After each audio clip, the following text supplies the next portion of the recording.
Senhor Presidente da Academia, Professor Dr. Sousa Lara, Senhor Professor Carlos Anteiro Ferreira, minhas senhoras e meus senhores. Começo por agradecer a honra não merecida de estar aqui a co-apresentar o livro do Professor Carlos Anteiro Ferreira, Breve Tratado dos Dias. E não merecida porque, em primeiro lugar, o Professor Carlos Anteiro Ferreira me conhece há muito pouco tempo. Segundo, porque não tenho nenhuma preparação específica que me permita analisar uma obra como esta. E terceiro, porque sou um mero jornalista e, como se sabe, os jornalistas são técnicos de generalidades e de alguns disparates. E, portanto, não sou certamente a pessoa indicada para analisar uma obra com o interesse deste livro do Professor Carlos Anteiro Ferreira. O Professor Carlos Anteiro Ferreira, no entanto, uma pessoa de uma enorme generosidade e disposta a correr riscos, e, portanto, só assim se justifica o convite que me endereçou e de cuja incumbência tentarei desenvencilhar o melhor que me permite o meu engenho e arte. Começo por dizer que o convite me surpreendeu pelas razões atrás referidas, mas também por motivos pessoais. Gosto de poesia há muitos anos, leio muita poesia, mas obviamente gosto mais de alguns poetas e de alguns géneros de poesia do que de outros. Temi por isso ser confrontado, peço desculpa, Sr. Professor, com um género de poesia que eu não apreciasse particularmente, ou que fosse muito datada, obedecendo obrigatoriamente à rima, ou muito centrada à volta do mesmo tema. Grande surpresa e grande erro meu. A poesia do professor Carlos Anteiro Ferreira é moderna, desafiadora, capaz de se rir do próprio autor e de interpelar os leitores. Vai do amor à ironia, da certeza à surpresa, passeia pelo mundo, é imensamente culta e chega a ser escrita em francês. Coisa que hoje em dia praticamente ninguém faz. Toda a gente fala de escrever em inglês ou fazer inglês, em francês já ninguém sabe. É verdade que este livro contém, na verdade, dois livros. Um publicado em 1970, sob o título A Cidade e o Mar, quando o autor contava 38 anos, e o outro referido, Breve Tratado dos Dias, que passa agora a ser conhecido. Confesso que prefiro Breve Tratado dos Dias. Mas isso não impede de me dizer que há pérolas brilhantíssimas em A Cidade e o Mar, a começar pela ironia desconcertante do prefácio, digna, do meu ponto de vista, de um Mário Cesarino. Cito: em 1970, publiquei sob o pseudónimo de Eduardo Câmara um pequeno livro de poesia, A Cidade e o Mar. O livrinho teve o êxito que eu não esperava na ingenuidade dos meus 38 anos, estreando poesia. Nenhum. Agora, já liberto do pseudónimo, envergonhado de então, conto repetir o êxito. Isto é, obviamente, de uma pessoa que tem a capacidade de se rir de si própria. Traz também um poema em francês, que eu referi há pouco, Chanson pour Le Corbusier, e esta delícia, onde já despontava a ironia do autor e a sua capacidade de se rir de si próprio, como digo, chamado Nova Reportagem. Passo por isso. Levei a mesa íntima do café desalojado para o centro da praça na cidade. De pula, onde a onda negra do basalto se inflete na matriz lívida do vidraço, e escrevi, com as ninfas verdes impávidas por trás jorrando água e as mulheres das flores à volta compondo impropérios como se cantassem salmos ou sovassem filhos, em fim de agosto, na alfurja em Zé Casa. Depois, cruzei a perna esquerda, sobre a direita, trinquei o cachimbo, entre os alvíssimos dentes novos da última prótese, a corrigir as provas ainda úmidas da edição revista e atualizada da minha poesia inútil, e fiquei a contorcer-me nos esgares do egoísmo que ali me jazera. De manhã, recolheram-me com o lixo num balde grande de folha de Flandres. Neste primeiro livro, o autor dá aos poemas nome de coisas, em cada mão um papagaio de papel, o comboio amarelo, as janelas, 50 metros de rua, o velho casino, o microscópio, e dedica vários deles à mulher e aos filhos. É um livro que traz também poemas escritos em vários pontos do mundo.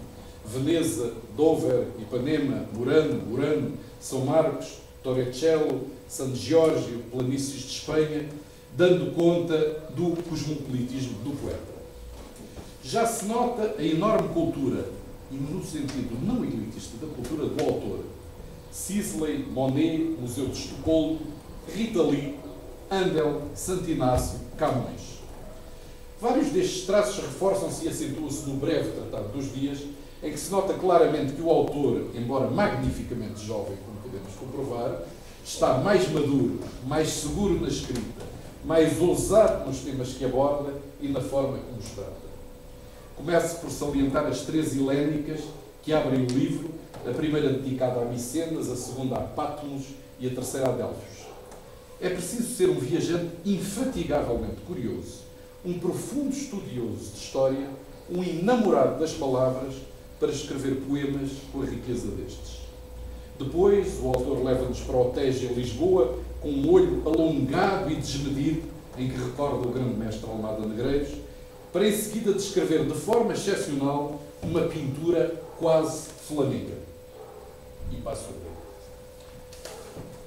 Passo a passo, de silêncio em silêncio, de mistério em mistério, de sala em sala, de desvão em desvão, nos limites de um caixilho de janela, aberto entre abertas persianas, se desvenda a paisagem final. No palmar inabitual de 12 palmeiras, como na vila de Tor, 3 cachos de gordas tâmaras pendem, de palmas rigorosamente penteadas, como em leque desenhadas, que estremecem na brisa fresca da tarde outonal, estremecem na brisa da tarde, estremecem na brisa. À exceção do palmar, da humana ausência e do inexplicável piano que se faz escutar, tocado levemente a 4 mãos, tudo mais é de pintura flamenga.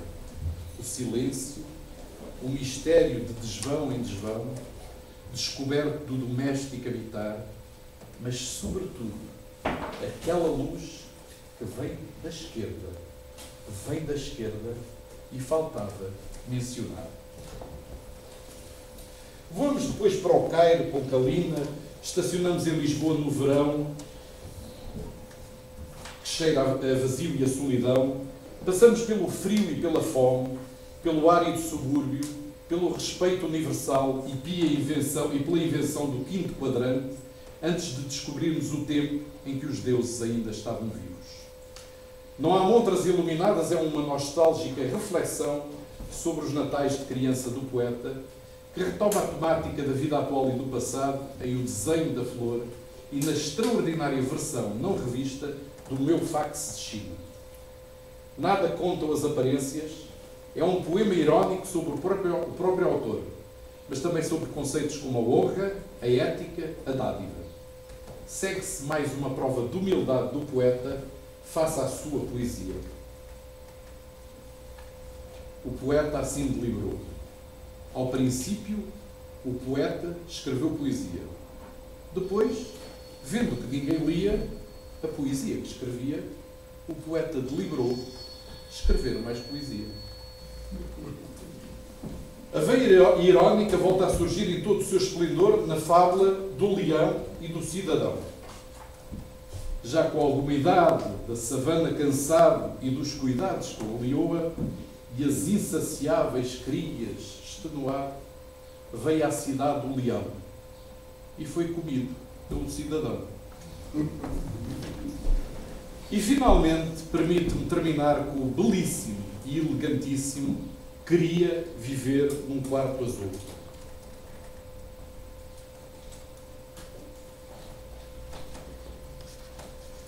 Queria viver num quarto azul, azul e todo forrado de maresia, discreta e decorativa heresia, com uma cama em ferro forjada e a velha cômoda familiar recuperada do autorretrato antigo, e sobre ela a taça e o jarro de fina porcelana com suaves, delicadas flores pintadas.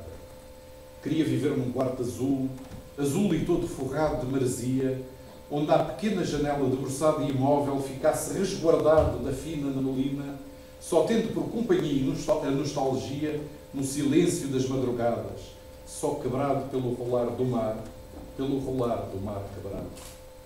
Queria viver num quarto azul, azul e todo forrado de maresia, e pela fresca da manhã salina, sair por entre os verdes canaviais, descendo depois pelo caminho ensaibrado até ao areal macio da capelinha junto ao mar, De branco vestido, monóculo assestado e bengala, de castão de marfim esculpido. Concluo felicitando o professor Antero Ferreira pela enorme qualidade, pela erudição acessível, pela ironia deliciosa dos seus poemas e dizendo que todos esperamos por um novo livro.